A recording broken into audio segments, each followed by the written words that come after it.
We've done a lot of versus videos of Techno Buffalo. Usually it's on like a much smaller, pocketable scale.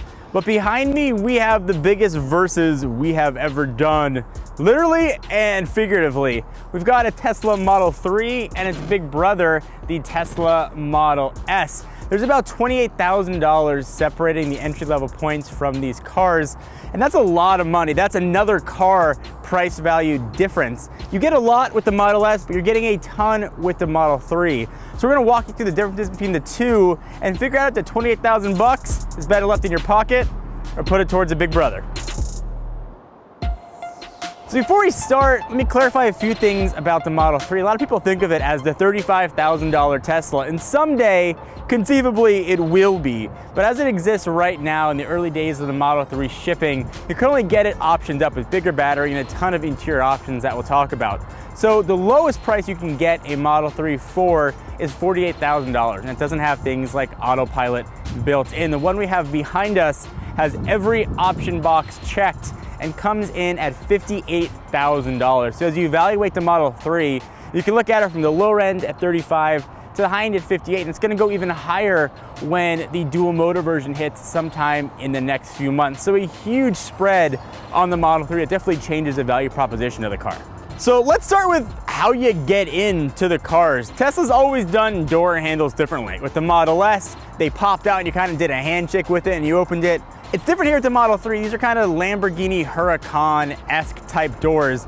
You push in and then you pull out. It's a cool, novel way to open the doors without having any extra wind resistance with handles that actually protrude out. But in order to get into the car, that's where things kind of get interesting. Tesla has totally done away with the traditional key that they have with the Model S and even with the Model X. Instead, you're gonna use your phone. It's gonna create the Bluetooth connection. It's gonna sort of handshake off to let it know that is indeed you.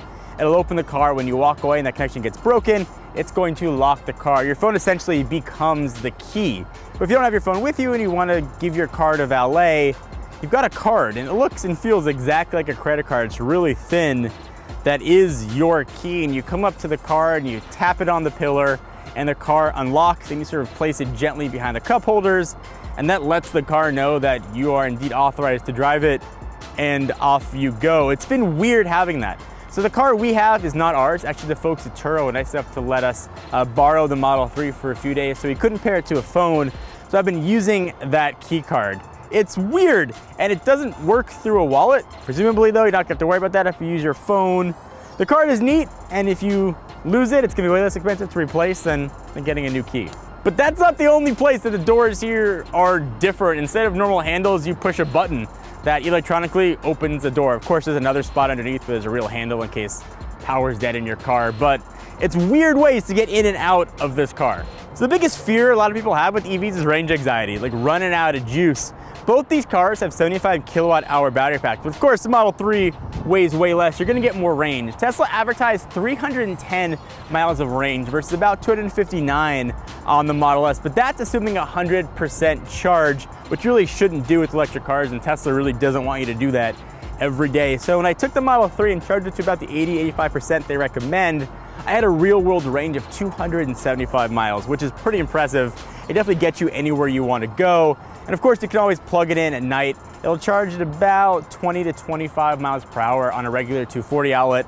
And you can charge it at a supercharger, but with the Model 3, you're gonna have to pay for it. But you can charge up to 200 miles per hour almost. So at about 30 to 40 minutes, you can have your car pretty much filled up depending on how open the stalls are next to you. Supercharging's free with the Model S. If you've never driven an electric vehicle, the torque on these things is crazy. I always give the analogy, think of it like an electric drill. As soon as you pull that trigger, that bit is spinning at max torque. Same thing is true with the tires here. So the 0 to 30 and 0 to 60 sprint feels crazy fast. The Model 3 is gonna get to 60 in a little bit over 5 seconds. And then the Model S, despite being a bigger, heavier car, is gonna do it about a second even better at a little over 4 seconds. So incredibly fast. And the 0 to 30, you can pretty much beat almost anything in either of these cars. This is really where I was impressed with the Model 3. I drove a Model S for 3 years. I know how fast the car can feel, but I also know how big the car can feel. This felt like a small sports car and I was behind the wheel of the Model 3. I love the performance. Even though it's technically slower on paper, it felt faster from being in the driver's seat. Any Model S you can configure right now in the beginning of 2018 is gonna have the air suspension. That's gonna mean you can set the car to raise and lower, which is gonna make getting in and out pretty easy to do.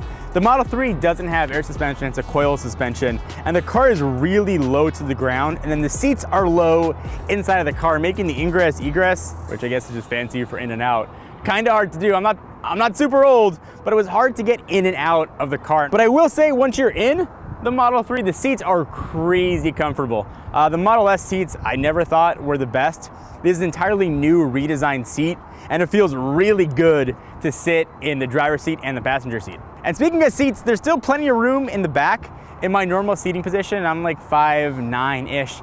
There was plenty of room in the back for passengers to sit. And I have 2 kids, so my concern was whether or not I could put car seats in the back. You can definitely fit 2 car seats on either side and a booster seat in the middle, but it is definitely going to be tight. Our Model 3 is an earlier build. It's been like 1100, so there aren't that many on the road. In fact, you may never see a Model 3 to even know how big the car is. So to give you some sort of comparison, it's about 185 inches. And just so you know, the 3 Series that you can see pretty much everywhere is 182 inches. So it's just slightly bigger than a BMW 3 Series, whereas the Model S is pretty decently larger, 12 inches at 196 inches. And where you're going to feel that difference in size, first of all, it comes from storage. The Model S is a hatchback and the Model 3 has a trunk. The Model S has double the storage space. It's 15 cubic feet versus 30 cubic feet, and that is a huge difference. I wish the Model 3 had the hatchback. I loved it when I had a Model S, but the opening for the trunk is pretty big, and the trunk is still pretty big as well.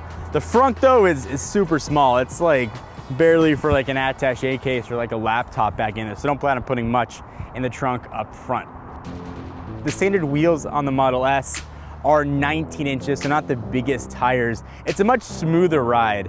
On the 18-inch wheels on the Model 3, in this case we have the aero rims that improve aerodynamics. It is a much harsher ride. I'm gonna harken back to that 3 Series analogy. It feels like a BMW suspension. You're feeling every bump in the road. It's not bad, it's more of a sporty feel. If you want kind of the luxury feel, then the S is gonna be a better option. If you want that sportier, sort of bumpier type feel on the road, the Model 3 is gonna be a pretty solid choice. So I think everybody who's seen a Model 3 in person or seen pictures or watched videos had the exact same thought when you see that 15-inch touchscreen that protrudes out from the middle. That looks damn distracting.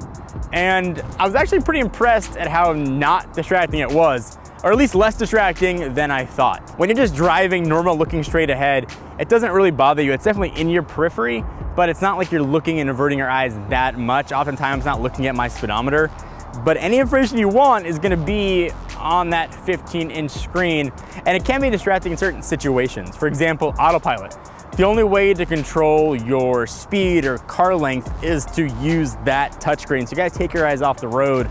And beyond the distraction of sort of averting your eyes, there is a big reflection issue too. When I was kind of going into sunlight, there was light reflecting off the screen into my eyes. There's also a fingerprint magnet as well. And this happened to 2 different people that sat in the passenger seat as they got out of their car. Both of their knees bumped that 15-inch screen. It's mounted really securely. There's no give as you touch it. But the more people that hit it, I mean, perhaps it could come loose. And also a difference between the 2 cars when you're talking about those in-dash screens. So the main one in the Model S is 17 inches. It has, of course, the normal dash that you get in most cars. But the one on the Model 3 is incredibly more responsive than what you have in the Model S and also in the Model X. It's just quicker, it's smoother. I would even bet it's even higher res, but I can't quantify that. It just works better. The UI though, in learning how to do everything on the Model 3 has a big learning curve. That's coming from somebody who drove an S and now drive an X.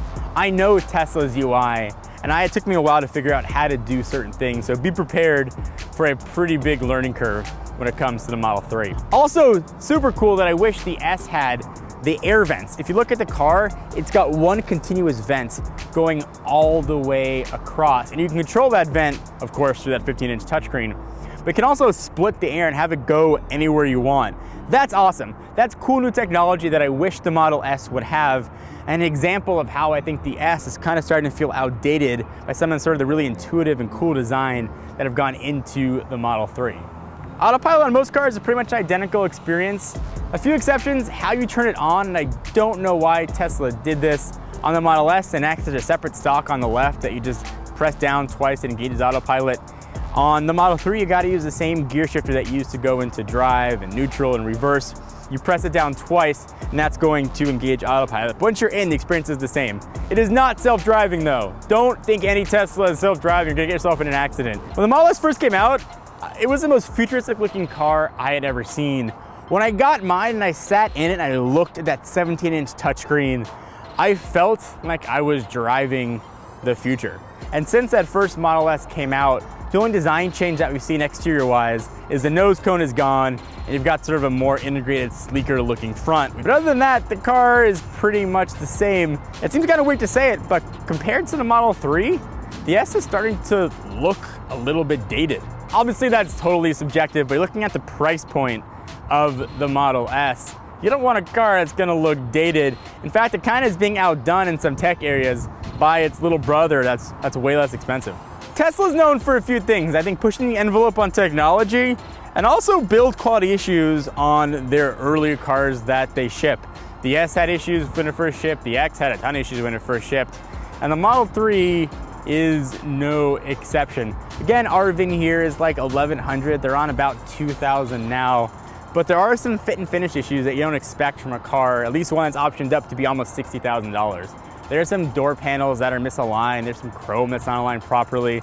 There's some pieces by the speaker that I don't know why they're there. The speaker grill themselves look like it's 3D printed. There's some really cheap plastics all around. The issues that have plagued Tesla with early builds are definitely here with the Model 3, but it is not impacting the drive and it's not impacting the performance. But when you are driving, a big difference between the two is road noise. Since it's an electric car, there's no engine, you hear a little electric whir, but there's way better noise dampening in the S than there is in the 3. You hear a lot of wind as you go whooshing to 60 in the Model 3. Some other cool interior stuff that the Model 3 has that the S doesn't. It's got a really easy dock up front to put your iPhone or a USB-C phone. So the big question though is which one is better. It's obviously gonna come down to your use. For me, I've got 2 kids, maybe the idea of a third one somewhere down the road. I don't think I could live with the Model 3. I drive my kids to school. I could put car seats in the back, but it felt too small for me to drive, especially coming from a larger SUV. If you don't have kids and you want a small, fast car, save your money. You're not getting that much difference with the Model S. If you want to spend that starting price of about $76,000 for an EV, you might want to consider waiting for an update to the Model S coming at some point. The Model S still has a real soft spot in my heart, but Tesla's definitely cannibalizing themselves by how awesome the Model 3 is. So what do you guys think? If you've got the money to spend, which car are you going for and why? Leave in the comments down below. And again, a big special thank you to Turo for helping us get the Model 3. If you want to rent any car you want, including a Model 3, we'll link to them down below. Let us know what you guys think. If you like these car verses, give the video a thumbs up. It helps us. Of course, hit the subscribe button, that little bell next to it to get notified when new car videos are coming your way. Till next time, John Renger, Techno Buffalo.